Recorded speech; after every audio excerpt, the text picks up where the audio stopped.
ده بدر خلق، واعتقد معظمكم عارفينه، ولو مصادفش انكم شفتوه قبل كده زي حالاتي فده اللي جملة محمد سعد واد يا بت في فيلم كركر يا واد يا بنت متفصلة بالملي علشان زمنك بتقول يا حول الله يا رب، وانت عرفتي منين يا أروى بدر؟ هو كمان يارا يا سيدي صاحبتي، وحكايتها اللي ما بتخلصش.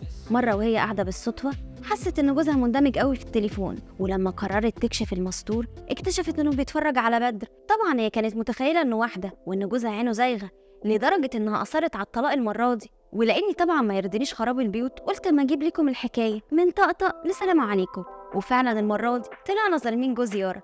بص يا سيدي، بدر ده ولد وعامل نفسه بنت، وفعلا شكله يوحي بانه بنت، بس مش اي بنت كده والسلام، دي بنت محتشمه وقررت تتحجب في يوم من الايام بعد ما اعلنت حملها. زمانك بتقول راجل ازاي وحامل في نفس الوقت؟ هقولك من حقك تكدبني، بس هتكدب الصور.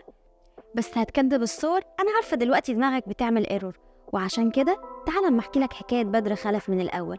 بدر ولد اماراتي وسعودي في نفس الوقت. هتقولي ازاي؟ هقولك عادي، دي بتحصل في احسن العائلات. بدر من مواليد سنة 1993، يعني عنده دلوقتي حوالي 30 سنة. كان في بداية حياته ولد طبيعي رزين وسيم، ومش كده وبس، ده كمان كان بيشتغل صحفي مشهور ومذيع محبوب في بداية شهرته. ومش كده وبس، ده خدم فترة في الجيش السعودي. بدر قبل ما يقرر يبقى أنثى كان متجوز ومخلف ومستقر جدا، بس شكله ما عجبوش الحال ده وقال في نفسه وانا هقضي حياتي كده وسلمى وهادية. ثانيا شغل الصحافة والإعلام ده روتيني والواحد زهق منه، أنا لازم أجرب حياة المغامرة. ومن هنا بقى عينك ما تشوف إلا النور، ولقينا أستاذ بدر ما بقاش بدر خالص، ده بقى كيكة السوشيال ميديا، مظهر أنثوي على الآخر.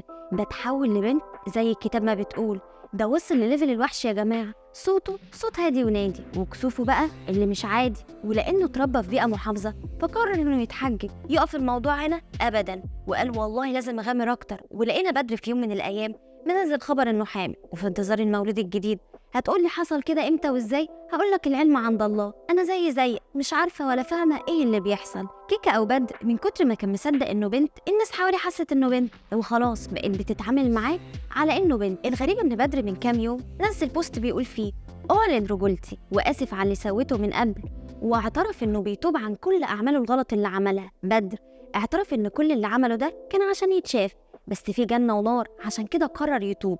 وهو حاليا ماشي في رحلة انه يرجع جسمه لشكله الطبيعي، وبيتمنى ان الناس تسانده وتنسى ماضيه. هو فعلا غلطه كان كبير، بس عادي كلنا بنغلط ونتوب، الاهم اننا ما نكررش الغلط ده تاني. وهنا بوجه الكلام ده ليكي يا يارا، ارجعي بيتك، جوزك طلع مظلوم.